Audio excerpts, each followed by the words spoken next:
Welcome back to another video. This is now part 2 of trading up cars until I get a BMW M3. Now, in the last episode, we traded my dad's 1994 Acura Legend to get this 1996 LS400. Now, this LS400 runs and drives, but it did come with a transmission issue. It would drive in every gear but D. So today in this episode, we are going to try to diagnose the problem and try to figure out what's up with the transmission. Now, it could range from anywhere from it being something to loosen the linkage or even the transmission as a whole being bad. Now, I'm hoping it's not that complicated because I don't have much experience with transmissions.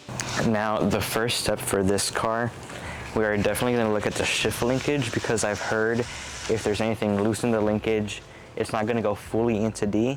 Since this car it runs and drives in L2, but not D. Something could be loose. That's the easiest of the problems. So first we're gonna go under the car and we're gonna go into the interior and take it apart to see if there's anything loose. Now we've gone ahead and disassembled the whole shifter assembly. You can see here is quite dirty. I did clean it up a little bit to see if that was causing anything like the debris. But for the most part, this was not loose.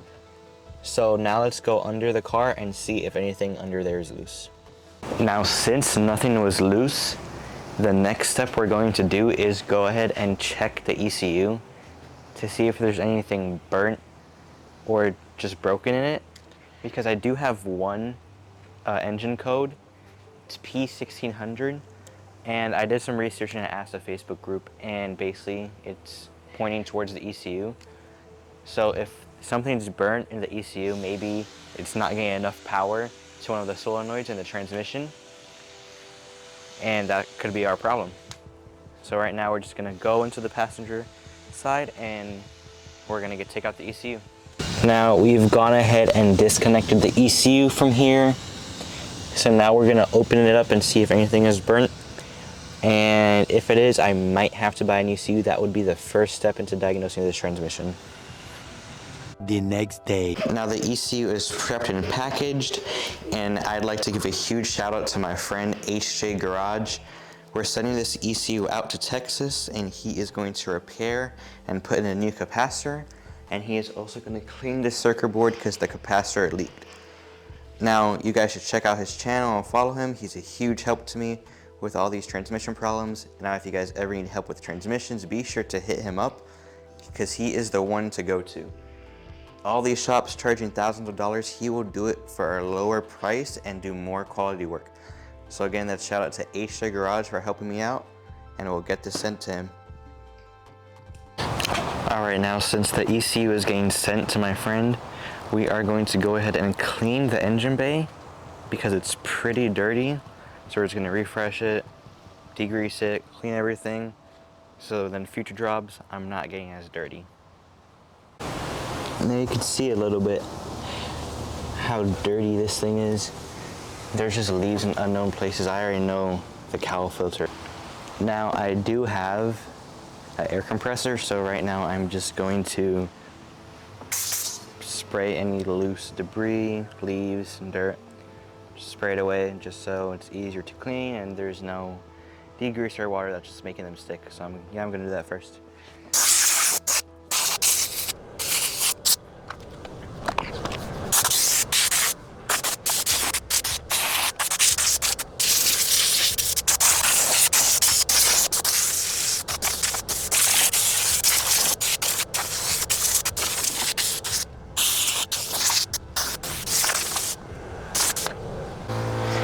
And now since I finished blowing, I've gone ahead and bought this engine degreaser from Walmart. So now I'm just gonna cover mostly the whole thing. I'm gonna try to avoid as much wires as I can. And I also removed the battery just to be safe because that's pretty dirty too. So yeah, now I'm just gonna clean this whole thing with degreaser.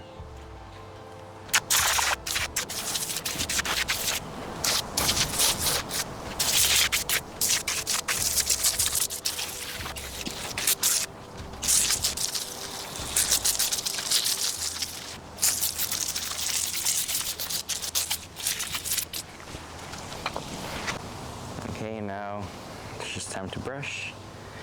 So let's get to it.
Now we've gone ahead and it's so clean right now. Like, it was really dirty before, but now everything's shining. There's not dirt everywhere. The amount of dirt that's on the floor right now is actually crazy.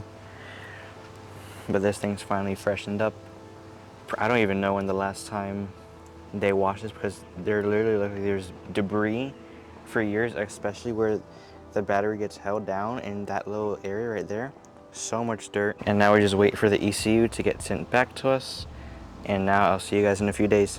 Now we have cleaned the engine bay, and I can't do much since the ECU is not in the car. So I do have another engine code. It's for the knock sensor, and I just got it delivered. So since the ECU is in Texas and I can't do much to the car, we're gonna go ahead and change the knock sensor to knock out that engine code. And hopefully when I receive the ECU back and I finish the knock sensor, there's gonna be no check engine light. So yeah, let's go get started on that. Now the knock sensor is quite of a job to get to. It's under the intake manifold, so I have to take all of this apart and the fuel rail.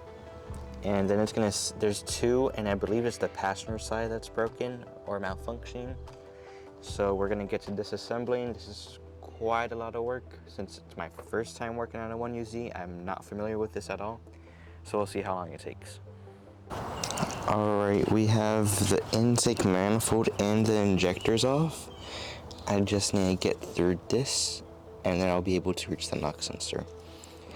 Now, whenever you do a job like this, you want to make sure you plug any holes, like the injectors or where the intake manifold goes in, so no dirt or debris goes in, because you're screwed if something goes in there. So yeah, we just gotta take that off, and then we're basically done. Alright, my mic decided to cut out here, but you can literally see here the knock sensor. It's not connected at all. See, I thought it was going to be like, oh, the sensor went bad, but no, something is literally cut. Now, my theory is that either all of the debris that was in the engine cut it, or a rat was living there in the debris and chewed the wire. So we're going to go ahead and replace this and connect the wire, and we'll see if it works.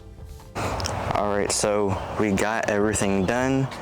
I did the knock sensor, and I went ahead and painted the upper and the lower intake manifolds just to make it look nice. It was an alright job, like it wasn't that bad, but it did give me some problems just because it was my first time working on this engine. So now let's see if it starts. Hopefully it does, and let's see if it goes into drive. And we also got the ECU back, so I've gone ahead and put it inside.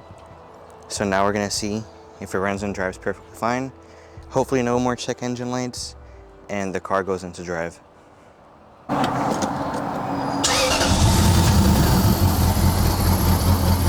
Now the car does turn on.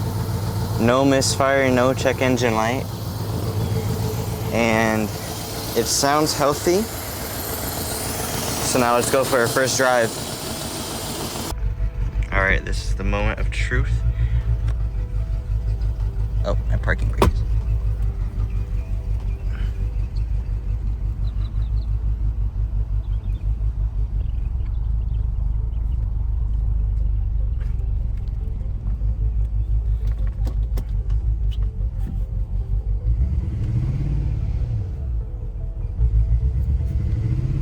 Oh shit.